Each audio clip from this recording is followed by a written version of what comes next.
નમસ્કાર. આજે આ વિષય ઉપર વાત કરવાનો જે અવસર સાંપડ્યો છે એ વિષયના ઉલ્લેખ માત્રથી આમ જોઈએ તો મનમાં થોડીક વ્યથા, થોડુંક અણગમો એવો ભાવ ચોક્કસ જાગે છે. જીવાઈ જાય છે પછી એવું મનમાં થાય છે કે આવું જીવ્યા હોત તો, આવું કંઈક સુધારો કરી શક્યા હોત તો, ફરી એકવાર તક મળે તો આવું કરું, ફલાણું તો હું ન જ કરું.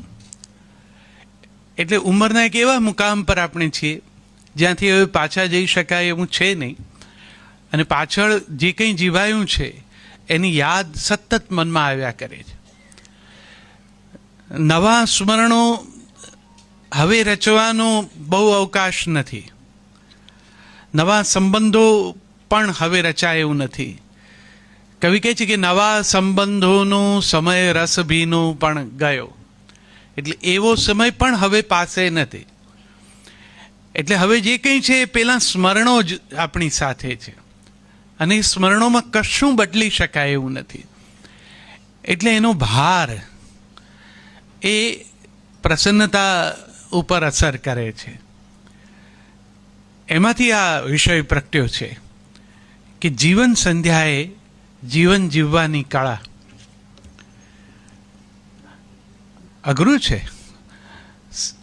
સાહેબે આરંભમાં એ ઉલ્લેખ કરતા છે હળવાશથી એ તરફ ધ્યાન પણ દોર્યું કે હવે આ કળા કેવી રીતે શીખાય છે જોઈએ. એમ વાત એમની ખોટી નથી. જીવન સંધ્યા એક પ્રકારનું જે નૈરાશ્યનું વાતાવરણ હોય છે ને, એમાં કશું નવું સ્વીકારવું, શીખવું, એના માટેની તૈયારી બહુ ઓછી છે. આપણા એક સરસ કવિ વેણીભાઈ પુરોહિતની બહુ સુંદર પંક્તિ છે. આટલી કાપી મજલ ને આટલું સમજી શક્યો, આટલી કાપી મજલ ને આટલું સમજી શક્યો, હું જ મારો છું વિસામો, હું જ મારો થાક છું. આ જે કંઈ છે ને એ આ છે. આપણે એ વાતનો સ્વીકાર કરી લેવો જોઈએ કે આ જે કંઈ થાક અનુભવાય છે ને એ પણ આપણે જ આપણને લગાડેલો થાક છે. એટલે હવે જે વિસામાની અપેક્ષા બહાર બીજા પાસેથી રાખવાની છે એ તો મિથ્યા છે. હવે એ થાક ઉંચકીને જે આપણે ચાલ્યા છીએ એમાંથી વિસામો પણ આપણે જ શોધવાનો છે. એક ઉંમર હોય છે જ્યારે આ બધા જાત ભાતના અનુભવોમાં આપણે મુકાતા હોઈએ છીએ. હું આ જીવનને 3 તબક્કામાં જોઉં છું. એનો પ્રથમ તબક્કો છે પ્રવાસ છે. પ્રવાસમાં ક્યાંક પહોંચવું હોય છે, એની એક તૈયારી હોય છે. એક કાચી પાકી બ્લુ પ્રિન્ટ તૈયાર કરો છો. તમારે અહીંથી કેન્યા જવું હોય તો મનમાં આપણા વડીલો જે અહીંથી ગયા હશે જ્યારે સ્ટીમ લોન્ચમાં બેસીને ઘણું બધું આયોજન કરવું પડે. આજે પણ ગુજરાતી તરીકે આપણે પ્રવાસ કરીએ છીએ ત્યારે સ્વાભાવિક છે કે આપણા સામાનમાં કેટલું બધું હોય છે. આ તો જો વિમાનવાળા નિયમો ન રાખે તો આખું ઘર ફેરવીએ આપણે તો 23 કિલોની 2 બેગમાં પણ કેવી રીતે વધુમાં વધુ સમાવવું, અને એમાં પણ જે વજન વધારે છે એ વિશે એરપોર્ટ જઈને કાઉન્ટર ઉપર બેઠેલી દીકરીને કેવી રીતે સમજાવી એ કુશળતા આપણને આવડે છે. મેં એરપોર્ટ પર એવા ઘણા માસીને જોયા છે કે જે એની જોડે વાત કરતાં કરતાં 2-5 કિલોની બાબતમાં એને ગળે ઉતારી જ દે કે આટલું તો લઈ જ જવું પડે એવું છે. એટલે સામાનમાં વજન, જાત ભાતના કેટલું બધું. હવે ઘરે તો આ બધું માણ્યું જ છે, પણ મુખવાસ પણ છોડીને નહીં જવું ત્યાં સુધીની આપણી તૈયારી છે. પરદેશની યાત્રામાં બધું જ હશે, પણ મેથીયાનો મસાલો પણ સાથે જશે. પણ એક નવા પ્રદેશમાં જાઓ છો, એના સ્વાદનો પરિચય કરવા જાઓ છો, અને છતાં તમે તમારા સ્વાદને જોડે જ લઈ જવા માગો છો. એમાં કોઈ સમાધાન કરવાની તૈયારી નથી. તો પ્રવાસ એ આયોજનોનો વિષય છે. એમાં વિગતો ભેગી કરીએ છીએ આપણે, અને એવા તો આપણે પણ છીએ. આપણને પણ કેટલા બધા એવા મળ્યા હશે. તમે સાધારણ આમ વાત કરો કે અહીંયા જવું છે એટલે તમને 2-3 જાણકાર તો ઘરે મળવા આવે જ, અને વિગતે તમને કહે કે જો ત્યાં આટલું જોશે, આટલું તો લઈ જ જવું પડશે, આના વગર ચાલશે નહીં, આ નકામું લઈ જાઓ છો, આ ત્યાં મળે છે.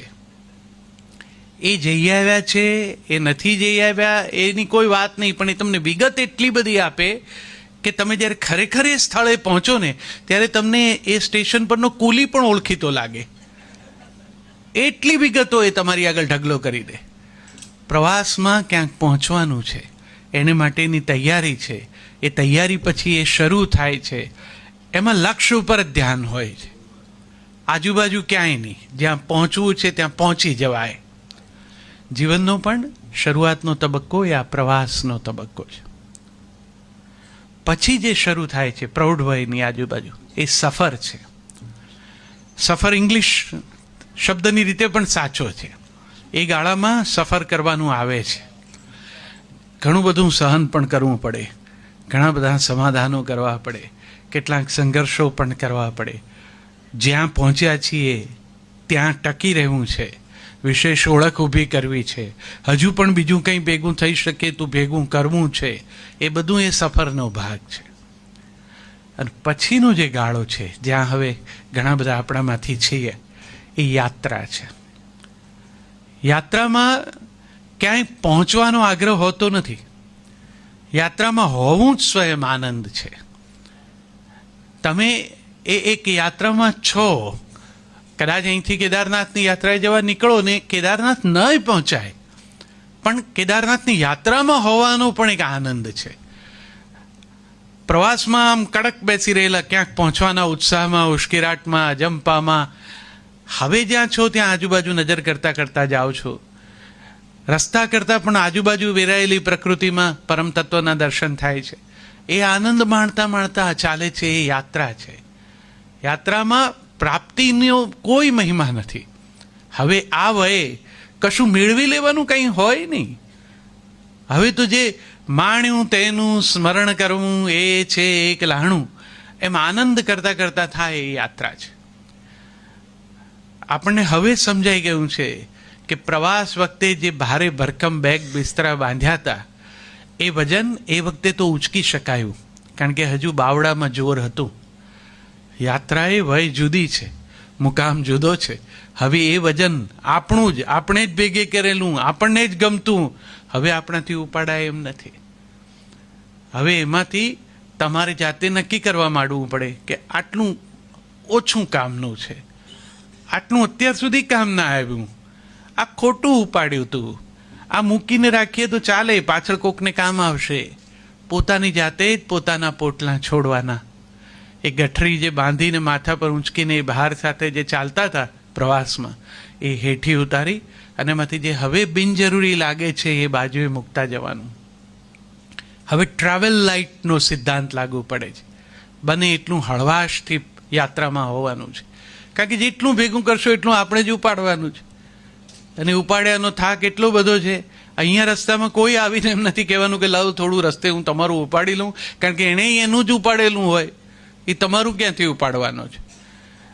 એટલે જેટલું બને એટલું હળવા થવું, હળવાશથી જીવતા શીખવાનું નામ હવે પછીનો જે પથ છે એ આ યાત્રા પથ છે. એ પથ ઉપર આપણે છીએ. આ બહુ સુંદર શબ્દ પ્રયોગ કર્યો છે, જીવન સંધ્યા. એનો અર્થ એ કે જીવનને એક સવાર પણ છે, જીવનને એક મધ્યાહ્ન પણ છે, જીવન પાસે સંધ્યા પણ છે, જીવનની એક રાત્રિ પણ છે. સવારને એનો ઉલ્લાસ છે, ઉત્સાહનો, એક આરંભનો જે મિજાજ હોય છે એ સવારમાં જ. સવારની પોતાની સૂર્યની શોભા જુદી હોય છે.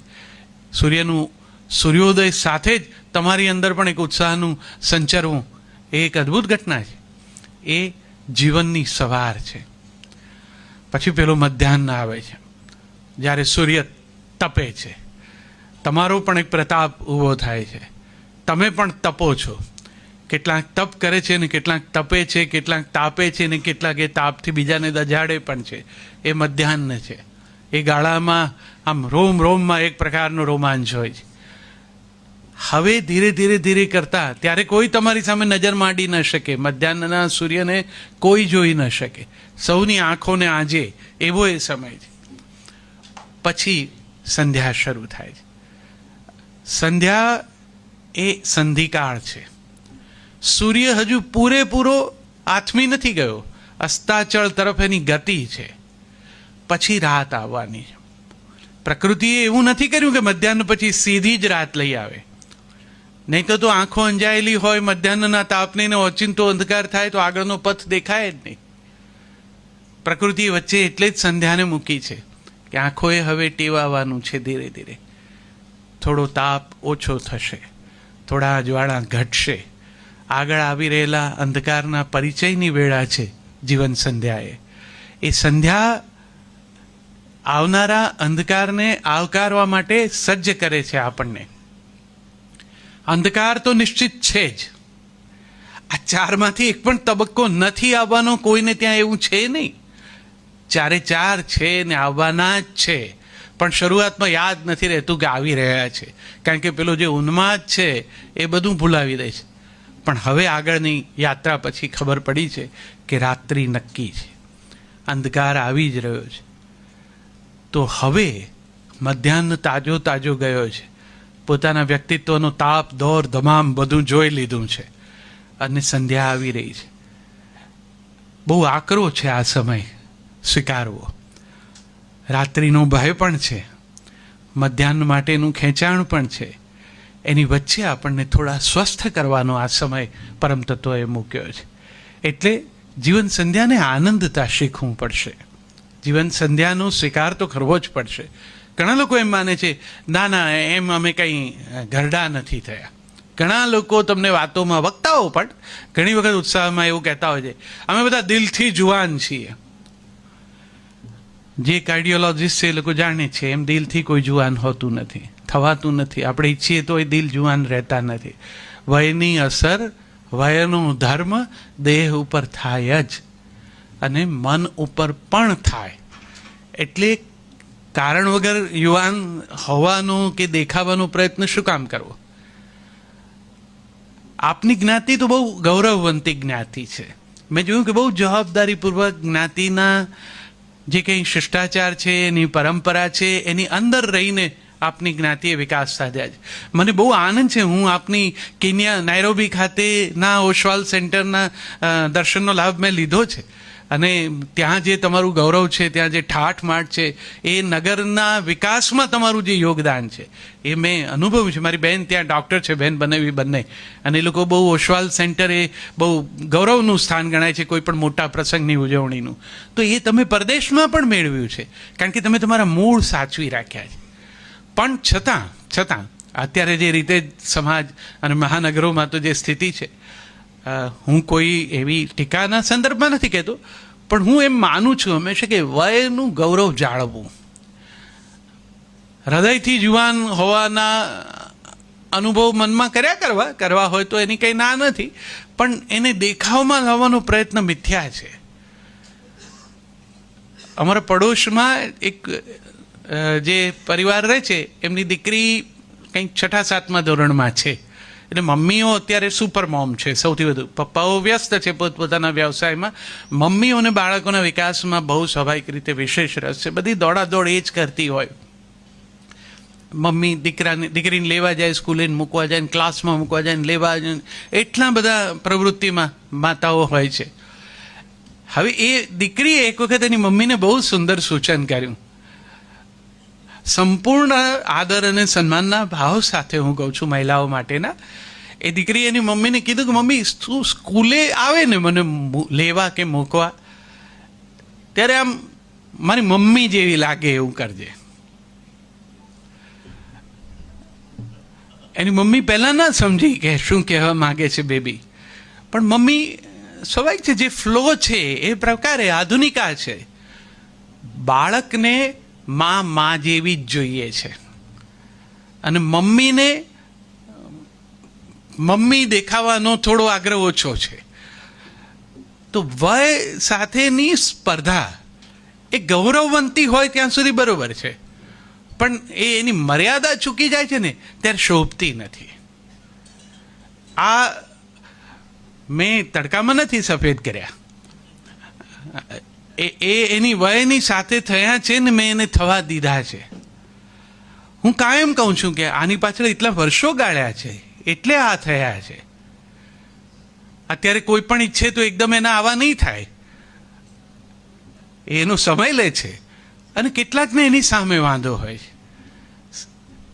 આપણી દેશની પરંપરા તો શું છે કે દશરથ રાજાના માથામાં જ્યારે પહેલો ધોળો વાળ દેખાયો ને, તેમણે તરત સંકલ્પ કર્યો કે કાલે હવે રામને ગાદી આપવી જોઈએ. હવે મારી વય થઈ ગઈ. એક જ ધોળા વાળમાં ગાદી છોડવાની તૈયારી.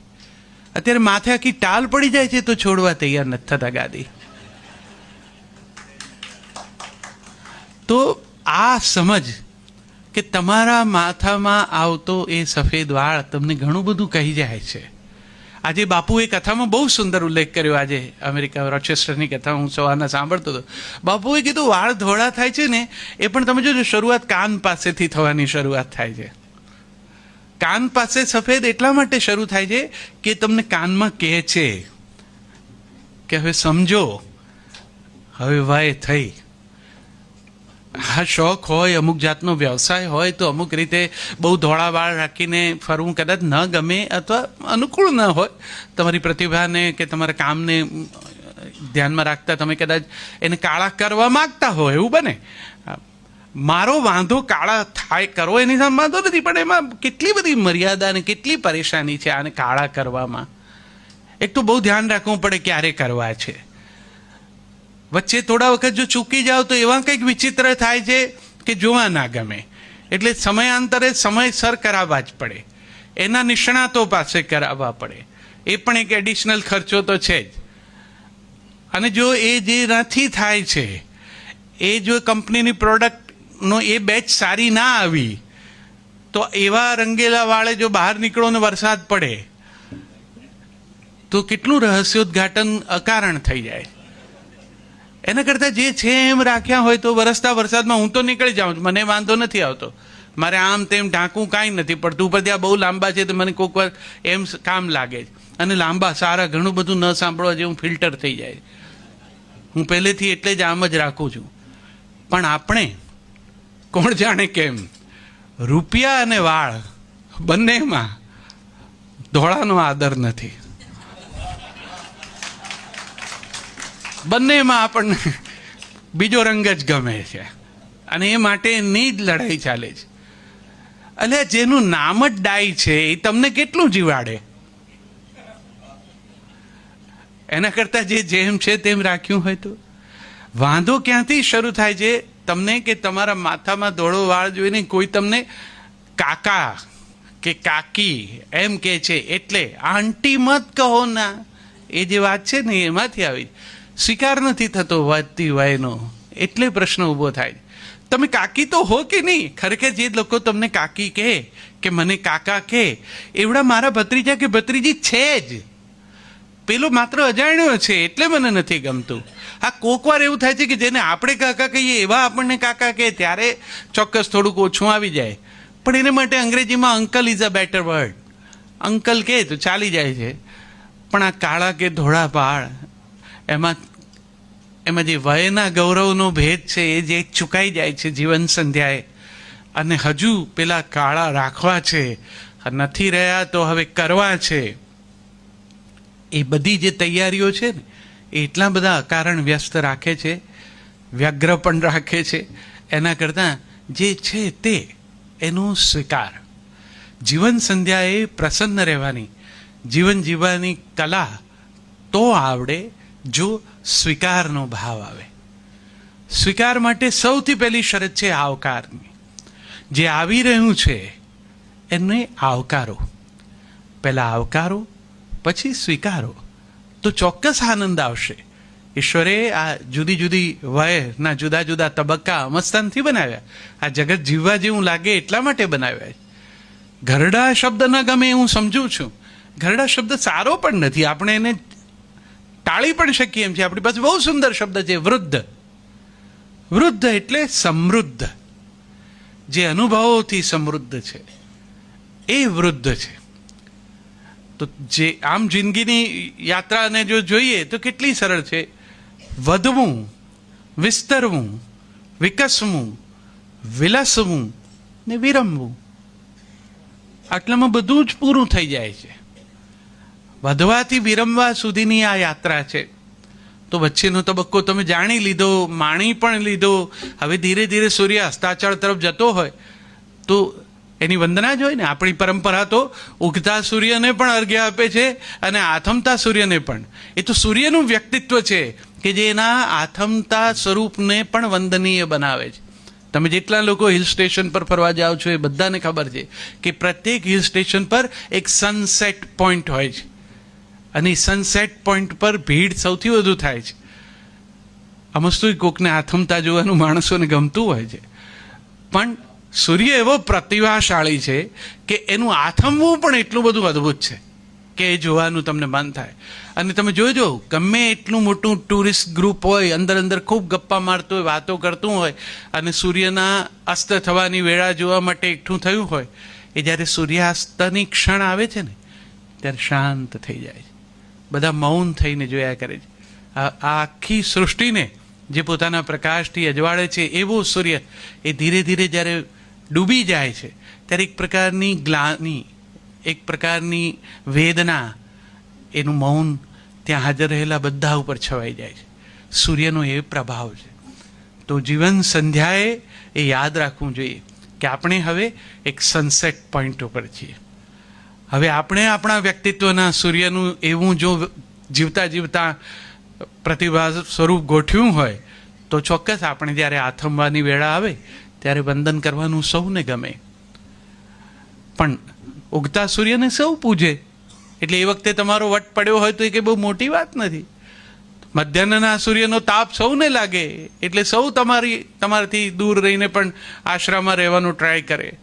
એ ગાળાનું તમારું વ્યક્તિત્વ એ સ્વાભાવિક છે કે એમાંથી પ્રગટેલું તેજ ને તાપ, એનું આ જાદુ છે. પણ એ દરમિયાન કોઈ તમારી સામું જોઈ નથી શકતું. સંધ્યાના સૂર્યની સામું જોઈ શકાય છે. વડીલ થવું એની મજા આ છે કે અત્યાર સુધી તમારો જે તાપ હતો પરિવારમાં એ હવે ધીરે ધીરે ઓછો થયો છે, આછો થયો છે. ઓસરી નથી ગયો, પણ એણે જે આદર જન્માવ્યો છે સૌના હૈયે તમારા માટે, એ બધા હવે તમારી સામું જુએ છે. અને મજા એ છે કે તમારા પોતાના સંતાનો તમારી સામું જોતા હજુ ડરે છે, કારણ કે એણે તમારો તાપ જોયો છે. પણ એમના સંતાનો એ કેટલી સરળતાથી દાદા કે દાદીની સાથે રમી શકે છે. એ દાદાની ટોપી લઈ શકે છે, દાદાની લાકડી લઈ શકે છે, દાદાની ઉપર ચડી જઈ શકે છે, વાર્તા કહોનો આગ્રહ રાખી શકે છે. દાદીને બીજું કામ હોય તો એમની પાસેથી ઝૂંટવી લઈને પોતાને કંઈક રમત રમવી છે એમાં એમને જોડાવે જ છે. અને આપણે બધા જ દાદા દાદીઓ બહુ આનંદથી એમાં જોડાઈએ છીએ. એ વખતે આપણે છણકા કરીને ધક્કા મારીને બાળકોને દૂર નથી કરી દેતા. હવે આપણી પણ પ્રાયોરિટી બદલાઈ છે, અગ્રતા ક્રમ બદલાયો છે.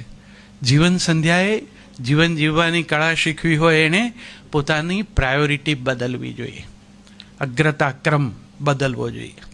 અત્યારે સવારના અત્યાર સુધી કે કામ કરતા હોય, વ્યસ્ત હોઈએ ત્યારે સવારના 9:30 થાળી પીરસાઈ જાય, ફટાફટ જમો, કામે પહોંચી જાઓ, બધું ઘડિયાળના કાંટે થતું હોય.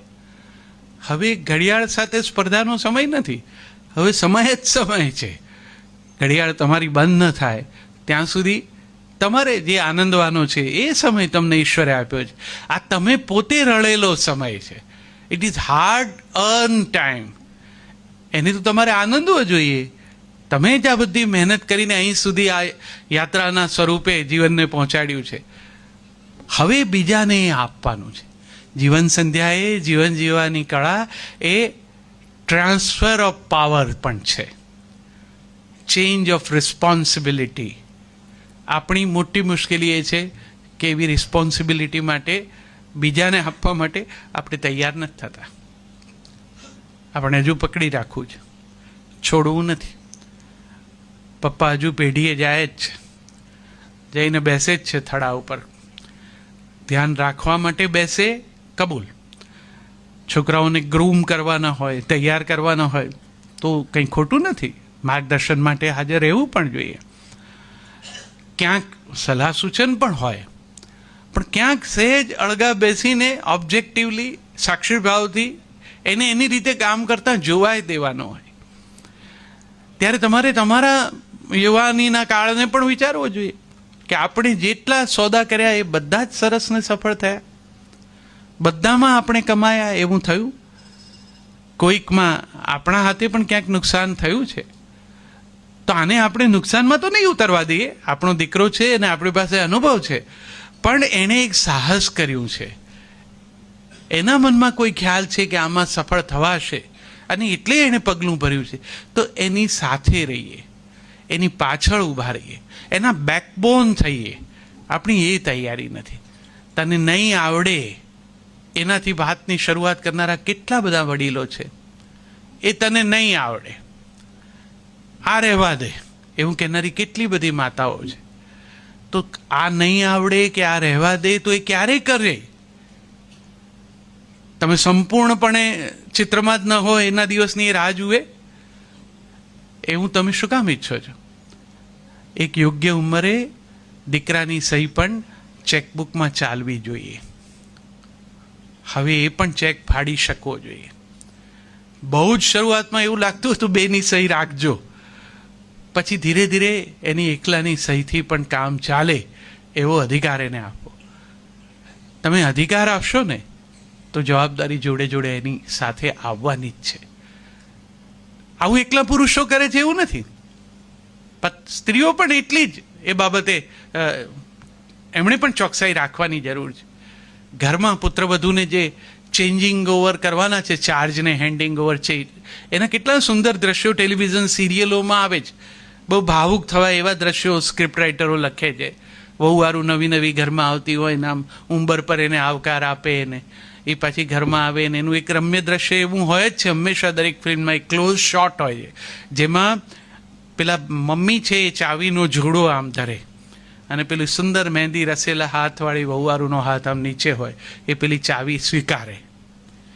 અને એ દ્રશ્ય જોઈને બધા એટલા ભાવુક થાય. જેમની દીકરીઓ પરણવાની હોય એ મમ્મીઓ મનોમન રાજી થાય કે મારી દીકરી પણ એના ઘેર જશે એટલે એની બા એને આવું જ સરસ રીતે આવકારશે. પોતે આવકાર્યા હતા કે નહીં એ જુદી વસ્તુ છે, પણ એમને એમ થાય કે મારી દીકરીને તો આમ જ આવકારશે. હવે આ જે ચાવી આપે છે એ ચાવી લઈને જો આ નવી વહુવારું બીજે દિવસે ઘરના કોઈ પણ કબાટને ખોલવાનો ટ્રાય કરે ને તો એ ના ખુલે. આ પહેલા દિવસે આપેલી એક પણ ચાવી ઘરની તિજોરીને લાગુ ના જ પડે. બા સમજીને જ બીજી ચાવીઓ આપે છે.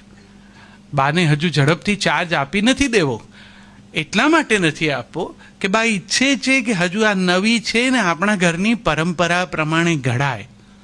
અત્યારે તો આ જુડો એની કમરે શોભા માટે લટકાડવાનો છે.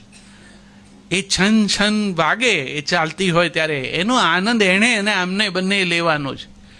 એ જુડાની ચાવીઓથી ઘરની કબાટની ના તાળા જ્યારે ખુલે એ તો ત્યારે ખુલે જ્યારે વહુવારું એટલો વિશ્વાસ સંપાદન કરે, એટલી અનુભવી બને અને ત્યારે બા એને સાચી ચાવી આપે.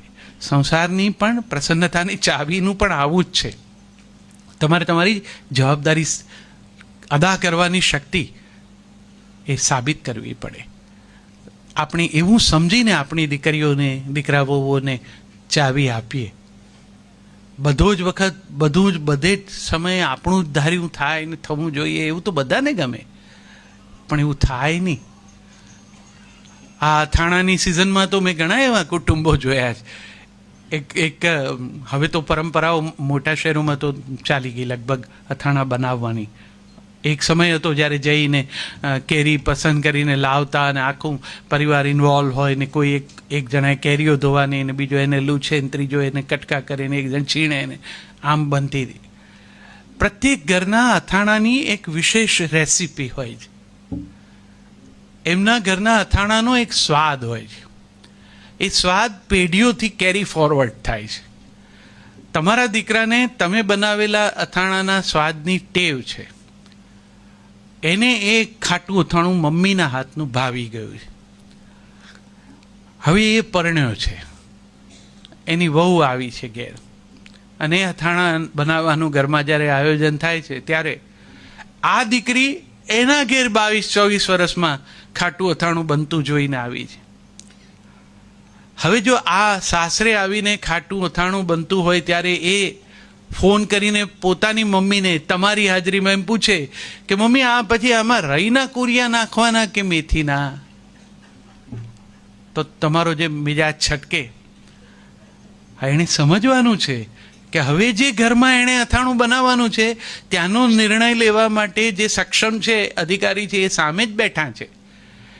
એમને આ ઘરના સ્વાદની ખબર છે, આ સ્વાદને એમણે ઘડ્યો છે, એમને એમના સાસુ પાસેથી આ મળ્યું છે.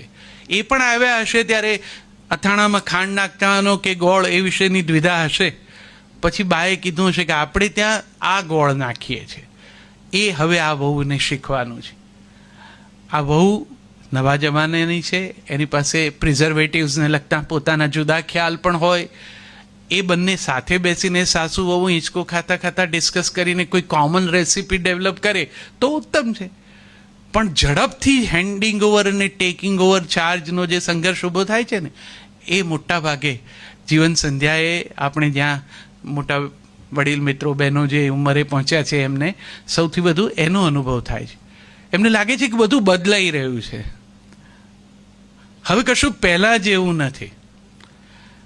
કેટલા બધા લોકો પોતાની વાતની શરૂઆતમાં અમારા વખતમાં તો એવું હતું, અમે નાના હતા ત્યારે અમે ગલીમાં આમ રમતા, અમે ધૂળમાં રમવા જતા ને કોઈ અમને તો કંઈ નહોતું થતું.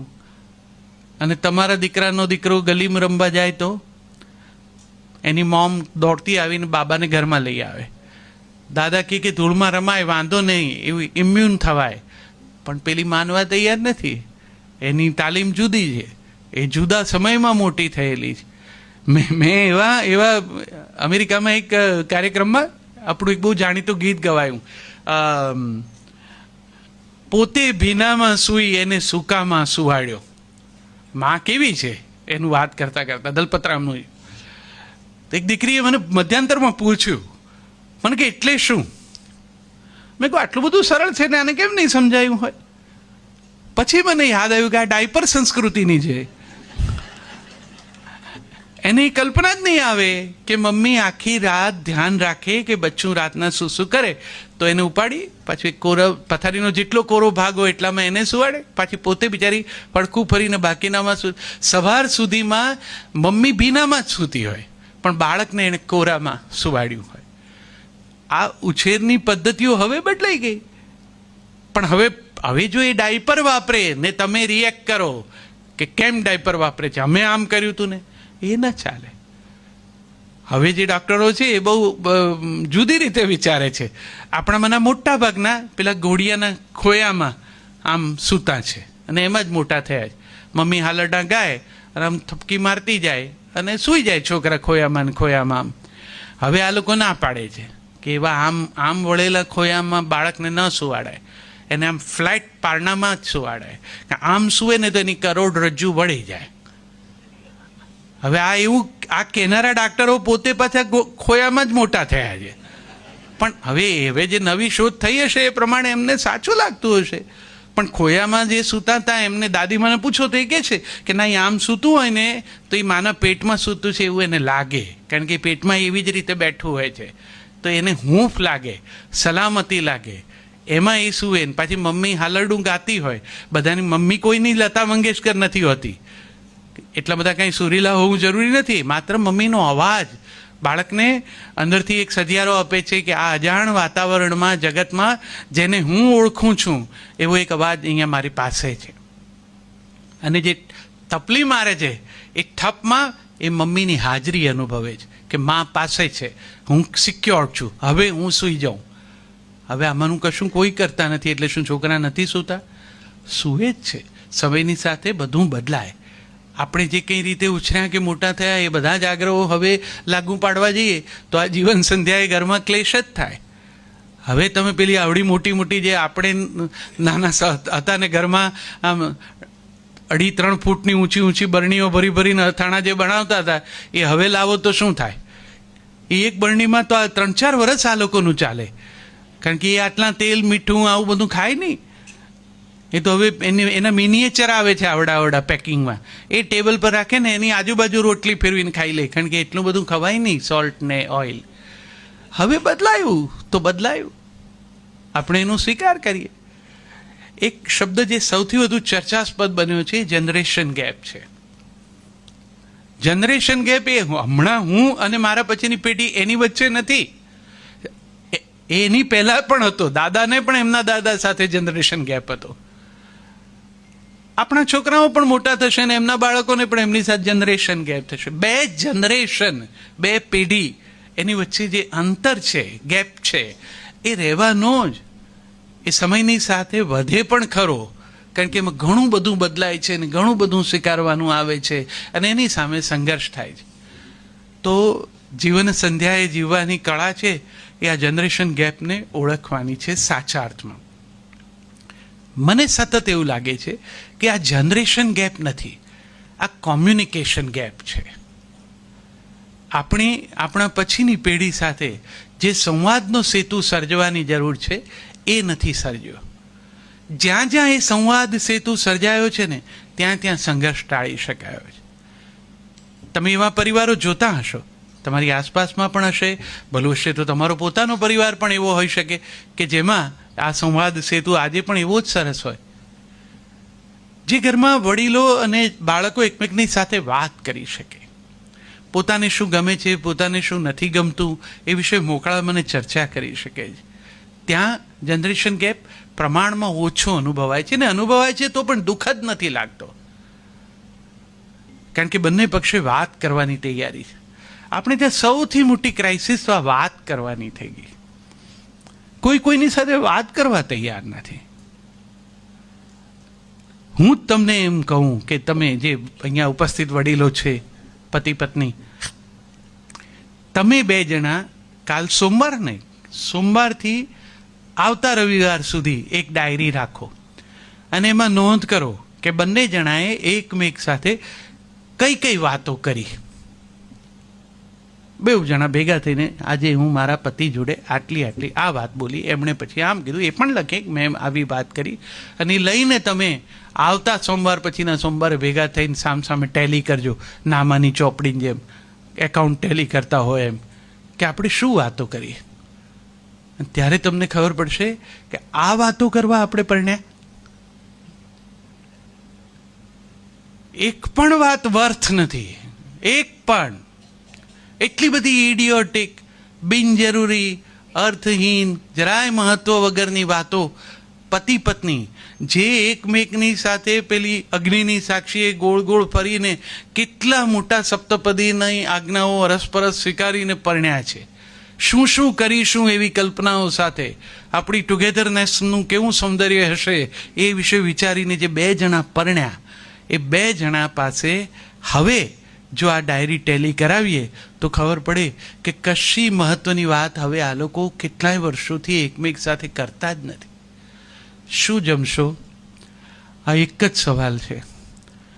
જ્યાં પ્રત્યેક ઘરમાં તમે આમ સવારના પૂછે શું જમશો, પાછું સાંજના બપોરના 3:30-4 થાય એટલે ફરી પૂછે શું જમશો. હવે શું જમશો નો શું જવાબ હોઈ શકે? એટલે તમે એમ કહો જે ગમે તે, કે મને સમજ નથી પડતી.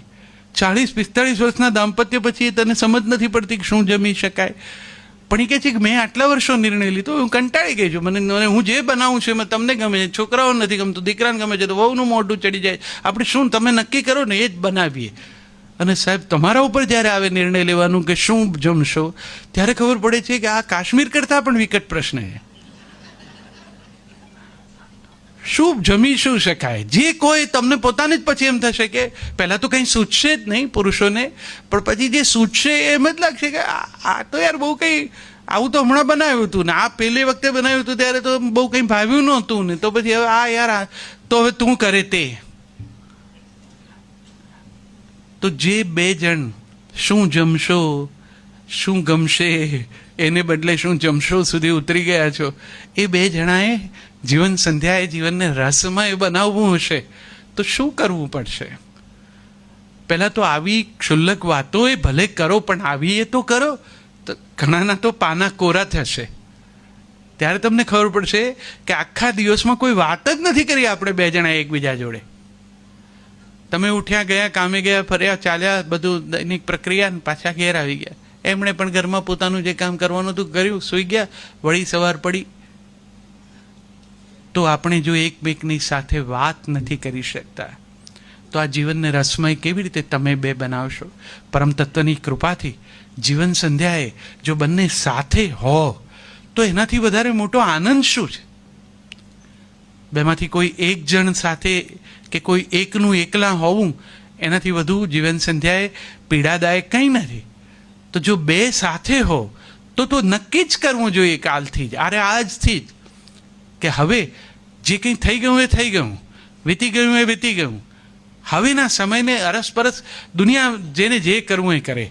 છોકરાઓ આપણા જીવનને રાજી રાખશે ને ફલાણો દીકરો મારા માટે આ ના કર્યું ને બહુએ આવું કરવું જોઈતું હતું ને એમણે જેણે જે કરવું જોઈતું હતું એ કર્યું, ના કર્યું તો કંઈ વાંધો નહીં.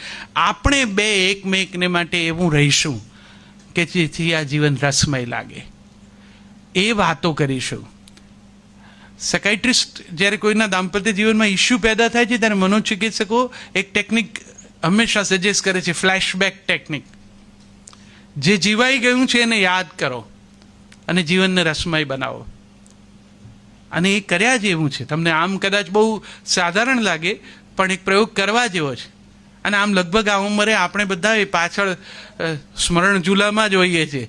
તો એ વિશે વિચારતા વિચારતા એ દિવસો કેવી રીતે સરસ રીતે થોડા ખટા મીઠા કડવા પણ પસાર કરતા હતા એની વાતો યાદ કરો. એકલા એકલા તો કરો જ છો, સાથે બેસીને કરો. હા, બાલિશ થઈને કરવાનો હવે અર્થ નથી, કારણ કે આ ઉંમરે એ શોભે પણ નહીં. પણ એક મેચ્યોર પ્રેમવાળા માણસો અરસપરસ દાંપત્ય સ્નેહનો આટલા વર્ષનો સથવારો જેમનો હોય એ લોકો કેટલી ગંભીરતાથી ને ગૌરવથી એક સંતોષના ભાવ સાથે પોતાના એ મીઠા દિવસોને યાદ કેમ ના કરી શકે? ઘરમાં કરી શકો, હિંચકા પર કરી શકો, ચાલવા જાઓ ત્યારે કરો, મંદિરના પગથિયે કરો, બગીચે જઈને કરો, બાંકડા પર બેસીને, ઘણે ઠેકાણે થઈ શકે. પણ વાત તો કરો, અને એવી મીઠી વાત કરો, કેવો સમય સરસ વીત્યો છે એને યાદ કરો, તો જીવન જીવવા જેવું લાગશે. જીવન સંધ્યાએ બધું બંધ કરીને પડદા પાડીને હવે બધું પૂરું થયું એવું નથી. પિક્ચર અભી બાકી હૈ મેરે દોસ્ત. આગળ ઘણા બધા રીલ છે જે તમે નથી જોયા, કદાચ તમે સરસ રીતે ભજવી શકશો જો આ રીતે જીવશો તો. પણ આપણને એની તૈયારી નથી. કેટલાક લોકો આવું કરવા જવામાં બાલિશ થઈ જાય છે એવું પણ મેં જોયું છે. હવે તમે 22-24 વર્ષના હો અને આમ કામેથી આવો ને પત્ની રસોડામાં એમનું કામ કરતા હોય ને તમે બહુ જ રોમેન્ટિકલી આમ પાછળથી આવીને એમની કેડે હાથ નાખીને આમ ગોળ ચક્કરડી મારીને ફરીને લાગણીની અભિવ્યક્તિ કરતા હો, એ 22-24 વર્ષે સુંદર છે, કર્યા જોગ છે, કરવું જોઈએ. હવે એ 56-66 વર્ષે ન કરાય. હવે એવું કરવા જતાં તમારા સ્વાસ્થ્યની પણ મર્યાદા છે, એમના સ્વાસ્થ્યની પણ છે. તો એવા પ્રયોગો કરવાનું ફ્લેશબેક ટેકનિકમાં ક્યાંય નથી કહ્યું. પણ એવું આપણે કરતા હતા એવું હિંચકે બેસીને યાદ તો કરાય. આટલું કરો ને તો એટલો બધો રસ છલકશે ને. પણ પેલી ડાયરી જોશો એટલે ખબર પડશે કે આમાંનું કશું થતું નથી. ડાયરીમાં તો કેવળ એ જ વાતો હોય છે, એટલી બધી સ્થૂળ. દીકરો મોડો આવવાનો છે, વહુએ પલાણું કર્યું, બાજુવાળાનું આ હતું, બા રહેવા આવશે, મમ્મી ગયા, બર્શનનો ગેસ આવ્યો, ઇન્ડેનનો ગયો. આ જ વિગતો સિવાય કાંઈ એમાં હોતું નથી વાતચીતમાં. હું એમ સ્પષ્ટપણે માનું છું કે આ જે કોમ્યુનિકેશન છે ને એનામાં એક એવી અદ્ભુત શક્તિ છે, એ સંજીવની છે. જો તમે ઈચ્છો તો સંબંધ જે સુષુપ્ત છે, મૃત છે એવું નથી કહેતો, સુષુપ્ત છે, એને ફરી પાછો જગાડી શકશો. થોડોક પ્રયત્ન જ માત્ર કરવાની જરૂર છે અને તમારે કરવાનો છે. આપણું જીવન છે, આપણા બાળકોની પાસે એમનું જીવન છે. એ લોકો વારે વારે આપણા જીવનને રસમય બનાવવા પાછું વળીને નહીં જુએ.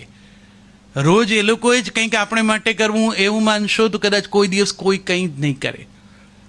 હા, એ લોકોની પાસે અનુકૂળતા હોય, રસ લે, આપણને લઈ જાય, ચલો પપ્પા મમ્મીને આજે જોડે જમવા લઈ જઈએ કે આજે ફિલ્મ જોવા લઈ જઈએ, તો વેલ એન્ડ ગુડ. બાકી તમને પોતાની શક્તિ છે, ડ્રાઈવ કરી શકો છો, બીજી કોઈ પ્રતિકૂળતા નથી, તો જાતે જઈ આવી શકાય.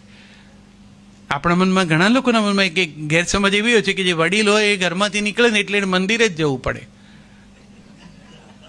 એવું જરૂરી નથી.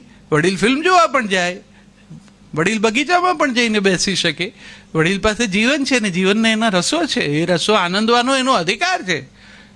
એ એના પરિવારજનોની રજા લઈને નથી કરવાનું. પણ હા, હવે તમે જે છો, તમારું જે ગૌરવ છે તમારી ઓળખનું, એને શોભે એવું કરાય. હવે કદાચ થોડુંક આઉટ ઓફ ધ વે જઈને ક્યાંક વર્તવાનું મન થાય તો પરદેશ ફરવા જઈએ ત્યારે કરાય. પરદેશના દરિયાકાંઠે બરમુડા પહેરીને તમે પણ ફરો તો કંઈ વાંધો નથી, પણ જામનગરમાં ઊભી બજારે ન નીકળાય. કારણ કે અહીંયા તમારી જ્ઞાતિમાં તમારી એક જુદી ઓળખ છે. એ ગૌરવ અહીંયા સાચવવું જોઈએ અને પેલા આનંદ માટે સ્થળ બીજું પસંદ કરવું જોઈએ. પણ જીવો, જીવન જીવવા માટે છે. જીવન સંધ્યાએ જીવન જીવવા માટે છે. એનો સ્વીકાર એક વખત કરી લેશો ને, નૈરાશ્યને ખંખેરીને. અને આમ પણ કોઈને એવી રાત ગમતી નથી, આવવાની છે એવી ખબર છે તો પણ. ઓશો બહુ સુંદર કહેતા કે સૌથી વધુ ભય મૃત્યુનો લાગે છે. દરેકને એમ છે કે આનો ડર છે, એનો ઉલ્લેખ પણ ન કરાય વાતમાં પણ. પણ આપણે જો એટલું જ વિચારીએ કે આ ક્યાંથી આવવાનું છે એની જે ચિંતા કર્યા કરીએ એને બદલે જો એમ વિચારીએ કે ક્યાંયથી આવવાનું જ નથી, એ તારી અંદર જ છે. તું જન્મ્યો ને તેની સાથે જ જન્મ્યું છે. તું મોટો થાય છે એમ એ પણ મોટું થાય છે. આ ક્યાંય બહારથી હુમલો કરીને આવનાર નથી કે એની સામે પ્રોટેક્શન માટે તું કોઈ વ્યવસ્થા કરી શકે. આ તારી ભીતર છે. તારી દરેક વર્ષગાંઠે તું જે મીણબત્તીને ફૂંક મારીને ઓલવે છે ને, એ જ સૂચન કરે છે. એટલે જ આપણી પરંપરા એ દીવો પ્રગટાવવાનો છે, પશ્ચિમમાં ફૂંક મારીને ઓલવવાનો છે. આપણે એ જ સમજવાનું છે કે જે લોકો પોતાની વર્ષગાંઠે ભગવાન આગળ દીવો કરે છે એ વધુ એક દીપ પ્રગટ્યો એવો ભાવ મનમાં લાવે છે. પેલામાં ફૂંક મારીને એક વધુ ઓલવાયો એવો ભાવ છે. આપણે શીખી લઈએ કે હા, એ નક્કી છે, મારી ભીતર જ છે, મારી જોડે જ મોટું થાય છે. તો જે આટલું નિકટ હોય એનાથી વધારે સારો અંગત પરિચય કોનો હોય? તો પછી એનો ડર ક્યાંથી હોય? એને સૌથી વધુ તમે જ ઓળખો છો. કદાચ તમે ઓળખવા માગતા નથી, પણ એના તરફથી તો ઓળખાણ પાક્કી છે. એને ખબર છે કે હું આમનું મૃત્યુ છું અને એમની સાથે રહું મોટું થાઉં છું ને એક યોગ્ય સમયે હેન્ડશેક કરી લેશે આવીને, વાર્તા પૂરી થઈ જશે. તો જો આટલું નિકટ હોય તો એનો આટલો ભય છે ને. એક વખત આ ભય ખંખેરી નાખશો, એને પોતાનો ગણી લેશો. રજનીશના એ પુસ્તકનું નામ છે મેં મૃત્યુ સિખાતા હું. એક વખત આ ઓળખી લ્યો ને પછી ડર જ નહીં લાગે. પછી જેમ પ્રત્યેક વર્ષગાંઠે ઉજવણીનો જે ઉત્સાહ હોય છે ને, એ ઉત્સાહ બમણો થઈ જશે. તો જીવન જે મળ્યું છે એને જીવવું છે, આનંદથી જીવવું છે, પ્રસન્નતાથી જીવવું છે. અને એ જીવવામાં જે કંઈ નકારાત્મક વિચારો આડા આવતા હોય એને ઓળખી લઈ અને ધીરે ધીરે દૂર કરી દો તો ચોક્કસ આનંદ આવશે. પ્રેમનો એક અર્થ કાળજી પણ છે. To care is to love. દાંપત્યમાં એક ઉંમર થયા પછી એકમેકની ચિંતા, એકમેકની કાળજી એ પણ પ્રેમ છે. પહેલાં જ્યારે ઓફિસ જવા નીકળતા હોય ત્યારે પેન, પાકીટ, ચશ્મા, મોટરની ચાવી એ બધું જે યાદ કરાવતા હતા એણે જ હવે એ પણ યાદ કરાવવાનું છે. બ્લડ પ્રેશરની દવા લીધી, ડાયાબિટીસની લઈ લીધી, કોલેસ્ટ્રોલ વધ્યું છે, સાચવજો. હવે આ ગોળીઓ યાદ કરાવવાની છે. પહેલાં પેલું યાદ કરાવતા હતા. યાદ કરવાની વસ્તુ બદલાય છે. યાદ કરો છો એ ચિંતા છે, એ કાળજી છે, ને કાળજી એ જ પ્રેમ છે. જીવનની સંધ્યાએ બધું બદલાઈ ગયું, બધું જતું રહ્યું. હવે શું રહ્યું? હવે તો જે છે રોડવી લેવાનું, ના માંડ પાર પડે ને હવે તો જઈએ તો સારું, બોલાવી લે તો સારું. એ બોલાવી લે ત્યારે કોઈને ગમતું નથી. હમણાં એમ કીધું કે અહીંયા 12 દરવાજે ઊભા છે ને કેવડાયું છે, તો પહેલો કોઈ જાય એમ છે કે પાછળ બેઠા લોક પણ કરી દે કે ભાઈ એ અંદર ના આવે. કોઈને ગમતું નથી. અહીં રહેવું ગમે એવું છે. શું કામ જતા રહેવું? આ મજાનું છે જે છે. નરસૈયાએ તો કીધું છે હરિના જન તો મુક્તિ ન માંગે, માંગે જન્મ જન્મ અવતાર. નિત સેવા નિત ઉચ્છવ કીર્તન નિરખવા આનંદ કુમાર. જે આપણા આરાધ્ય છે એના દર્શનની, સેવાની, પૂજાની તક મળે તો મારે જીવનની સંધ્યાએ જે નાનકડું સજેશન છેલ્લે કરવું છે તે આ છે કે વધતી વયે કરવા જેવું જે બીજું કામ છે સંસારમાં, તમારા શોખ જે દોડધામ દરમિયાન પૂરા નથી કર્યા એ ડેવલપ કરો, એ દિશામાં કંઈ કરો. સંગીત ગમતું હોય તો સંગીત કરો, ચિત્ર કરો, ઘરની કોઈ ક્રાફ્ટ્સમાં તમને રુચિ હોય તો એવું કશું કરો, વાંચો. એવું પણ થાય. હું તો બહેનોને ઘણી વખત એમ કહું છું કે સૌથી સારું બહેનો માટે તો એ ટ્રીટમેન્ટ અદ્ભુત છે કે વધતી આ વયે હવે તમે એક કામ એ શરૂ કરો કે ડાયરી લઈને રોજ એમાં 10 લાઈન લખો. કંઈ પણ લખો, જે તમારા મનમાં આવે એ લખો. આજે શું થયું એ લખો, આજે શું ના ગમ્યું એ લખો, શું ગમ્યું એ લખ્યો, શું થવું જોઈતું તું મારું આ રહી ગયું એ પણ લખો. હવે સાસુ ના હોય તો ખુલીને લખો, પણ લખો કે બાએ આટલું આટલું હેરાન કર્યા હતા, મને આ નહોતું ગમ્યું, મને આ ના ગમ્યું. પણ એક્સપ્રેસ થાવ. અત્યાર સુધી જે વ્યક્ત નથી થયા, જેણે તમને અંદરથી પકડી રાખ્યા છે, એણે જીવનનો આનંદ ઓછો કરી દીધો છે. એવું જ ભાઈઓએ પણ એક્સપ્રેસ થાવ. રોજ 10 લાઈન લખો. તમને કદાચ એમ લાગતું હશે પણ એ બહુ અઘરું છે. 10 જ લાઈન લખવી. રાત્રે સૂતા પહેલાં પથારીની બાજુમાં ડાયરી અને પેન રાખો અને સૂતા પહેલાં 10 પંક્તિઓ લખી લો, જે તમને વિચાર આવે. અને જુઓ કે કેવી જાતને હળવાશ અનુભવો છો. આ મેં કીધું ને એમ પેલા પોટલા મૂકવાની વાત છે, એ ટેવ પાડશો તો મને લાગે છે ઘણું બધું થઈ શકશે. પરમાત્મા તો એના તરફથી જે કંઈ એણે નક્કી કર્યું છે એ કરવાનો જ છે. આપણાથી એની ડિઝાઇનમાં કંઈ ફેર પડી શકે એમ છે નહીં. આપણે માત્ર આપણો કેનવાસ એવો રાખીએ કે એ જે કંઈ દોરે એ દોરેલું સુંદર દેખાય. અંતે યાત્રા એના તરફ છે. રાત્રિ પછી રાત્રિ અંધકાર છે, પણ અંધકાર જ અંત નથી. એ ટનેલના બીજા છેડે પાછો પ્રકાશ છે જ. ફરી પાછી એક પ્રવાસની શરૂઆત થવાની છે. આ યાત્રાનો અંત અંધકારમાં એમ નથી આવી જવાનો. એટલે આ જીવ જે અહીંથી જશે એને પછી ક્યાંય અટકી નથી જવાનું. એને માટે પણ આગળ પરમ તત્વોએ વ્યવસ્થા કરી જ છે. તો હવેનો જે સમય છે એ પોતાની ગમતી પ્રવૃત્તિમાં વિતાવો. અને છેલ્લે એ પણ જો કરી લીધું હોય તો તમારી જેનામાં શ્રદ્ધા હોય, જે તમારા ઈષ્ટ હોય, એની આરાધનામાં સમય ગાળો. એ સૌથી ઉત્તમ છે.